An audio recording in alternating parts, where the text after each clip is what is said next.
This is the Icebox Murders case, and it is wild and pretty gruesome. Back in 1965, an elderly couple, Fred and Edwina Rogers, lived at their home in Houston, Texas, along with their son, Charles, who was unemployed and an adult still living with his parents. It was reported that the family was pretty private and actually quite reclusive, especially Charles, who was known as being really antisocial.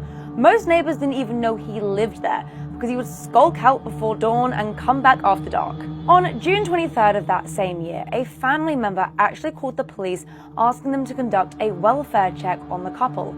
He'd phoned them but hadn't been able to get hold of them for several days, and he was concerned. Officers then subsequently attended the residence, but no one answered.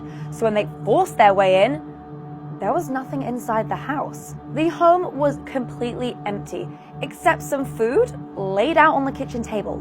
Thinking this was kind of strange, one of the cops opened the fridge, where they found stacks and stacks of what looked like hog meat in there. As he went to shut the fridge, he glanced down into the vegetable bin, where he saw the two decapitated heads of Fred and Edwina. Yep, the meat in the fridge was them. The autopsy revealed Edwina had been brutally beaten before she was shot and dismembered, whilst Charles had his eyes gouged out, his genitals removed, and died from blunt force trauma to the head. Both of them had their innards flushed down the toilet, and they were later found in a local sewage plant. Charles became the prime suspect in this case. However, he quite literally disappeared off the face of the earth.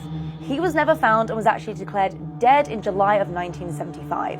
Suspected murder weapons such as a claw hammer, a keyhole saw, and scissors were found, but Charles was never found and the case actually remains unsolved. What do you guys think? Do you think it was Charles? What was his motive for doing it? And do you actually think he's dead?